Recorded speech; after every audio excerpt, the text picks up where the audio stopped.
নমস্কার, শুভ সকালের শুভেচ্ছা জানাই সবাইকে। আজকে হলো রবিবার, তো সবাইকে জানাই হ্যাপি সানডে। আজকের দিনটা সবার খুব ভালো কাটুক, ছুটির দিন। তো সকাল সকাল আমি ভাবলাম ব্লগটা শুরু করি। আর মেয়ে গেছে সকাল সকাল পড়তে, ঘড়িতে এখন হয়ে গেছে 8:30, অনেকটাই বেলা হয়ে গেছে। কাজ শুরু করব আজকে, যেহেতু রবিবার, ছুটি দিন। তো প্রত্যেক দিনের মতো তাড়াহুড়ো আজকে নেই, সেই কারণে একটু বসে ধীরে সুস্থে কাজগুলো করলেও হবে। তো এতক্ষণ বসেছিলাম ফোন নিয়ে, ভাবলাম ব্লগটা শুরু করি, তারপরে বাকি কাজ করব। তো চলুন সকাল সকাল ব্লগটা শুরু করি, আমার সাথে থাকুন, দেখতে থাকুন, আশা করি ভালো লাগবে। সকালের কিছু বাসন পড়ে আছে, সেগুলো ভাবলাম আগে ধুয়ে নিই, তারপরে বাকি কাজ সারবো। অন্যান্য দিন তো প্রচণ্ডই সকাল থেকে তাড়াহুড়ো থাকে, সে কারণে কিছু কিছু কাজ থাকে যেগুলো করা হয় না। আমি কিন্তু এই রবিবারের জন্যই ফেলে রাখি, আর সেই সমস্ত কাজ করতে গিয়ে রবিবারটা একটু লেট হয়ে যায়। এমনি রবিবারটা মনে হয় আজকে রবিবার ছুটির দিন, একটু বসে বসে কাজ করি, তারপরে তো বাড়তি কাজ থাকেই। তো বাসন টাসন ধুয়ে সেই সমস্ত কাজ করে তারপরে স্নান সারবো, পুজো করব, তারপরে একসাথেই ব্রেকফাস্টটা করব। বড়মশাই তো এখন মেয়েকে রাখতে গেছে, ওকে দিয়ে আসবে, তারপরে দুজনে মিলে একসাথেই ব্রেকফাস্ট করি। কারণ সপ্তাহে একটাই দিন, যে দিনটাতে মোটামুটি সব খাবারগুলোই একসাথেই খাওয়ার চেষ্টা করি। অন্যান্য দিন তো ডিনারটাই একসাথে করা হয়, তাছাড়া আর কোনো খাবারই একসাথে খাওয়া হয় না। কারণ মেয়ের স্কুল থাকে, ওর একটা টাইম, বড়মশাইয়ের অফিস থাকে, তার একটা টাইম, আমার একটা টাইম। তো তিনজনে তিন টাইমে খাবার খাই।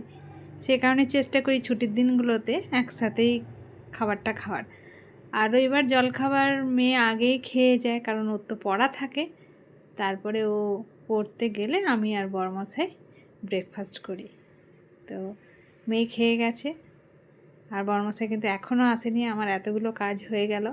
রবিবার মানে ওরও একটু আড্ডা দিতে ইচ্ছা হয়। প্রত্যেক দিন তো সেই কাজের চাপে তাড়াহুড়ো রুটিন মেনে কাজ করতে হয়, তাই আর কিছু বলি না। তা একেবারে আড্ডা দিয়ে যে সমস্ত বাজারের প্রয়োজন সেই বাজার নিয়ে বাড়ি ফিরবে, ততক্ষণে আমার স্নানটা সারা হয়ে যাবে। আর এই গল্প করতে করতে ঘড়িতে হয়ে গেছে 9:30। টুকটুক করে কাজ করতে করতে ঘড়ির কাঁটা যে কীভাবে এগিয়ে যায় বোঝাও যায় না। যখন 12টা পেরিয়ে যায় তখন মাথা খারাপ লাগে, এখনও কোনো কাজ হলো না, 12টা হয়ে গেল। কারণ প্রত্যেক দিনই সকাল সকাল কাজ হয়ে যায়, সে কারণে রবিবারটা একটু বেলা হয়ে গেলেও মাথা খারাপ হয়ে যায়। তো যাই হোক, স্নান সারা হয়ে গেছে। এদিকে কিন্তু বড়মশাই এখনও এসে উপস্থিত হয়নি, তো এবার হয়তো চলে আসবে। আমি ততক্ষণে পুজোটা সেরে নিই ঝটপট করে। আমরা হলাম গৃহিণী, যে রাঁধে সে চুল বাঁধে, আর তারই কাঁধে এই সংসার।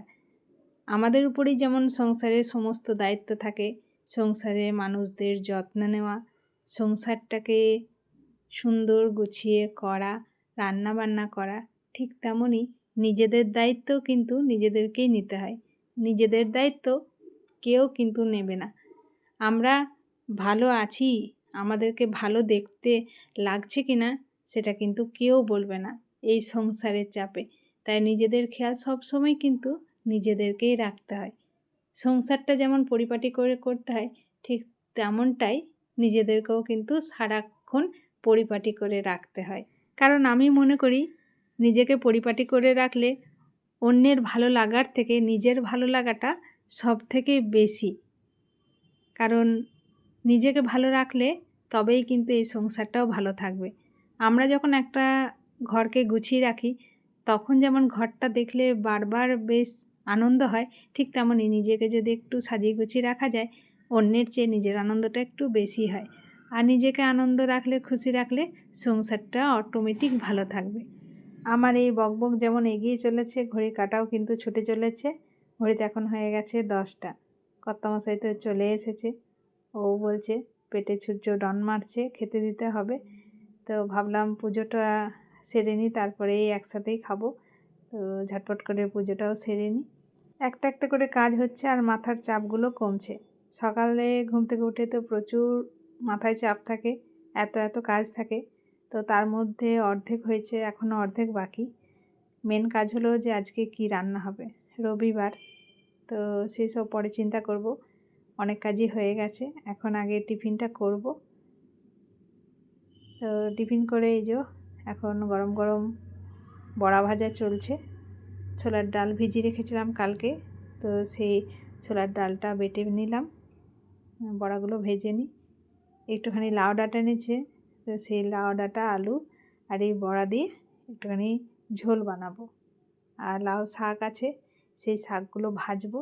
এখনও পর্যন্ত এগুলোই ডিসিশন হয়েছে, এইসব রান্না হবে। তো চলুন আজকের দিনটা এইভাবেই কাটাই। আজকের মতো ব্লগটা এই পর্যন্তই রাখছি। আজকের এই ভিডিওটা আপনাদের কেমন লাগলো কমেন্টে জানাবেন, আর ভালো লেগে থাকলে একটা লাইক করবেন। আর আমার নতুন বন্ধুরা চ্যানেলটাকে সাবস্ক্রাইব করে দিয়ে আমার পাশে থাকবেন। আবারও খুব শীঘ্রই ফিরে আসবো নতুন একটা ব্লগ নিয়ে। আপনারা সবাই সুস্থ থাকবেন, ভালো থাকবেন, সাবধানে থাকবেন। দেখা হবে খুব শীঘ্রই পরের একটা ব্লগে। বাই।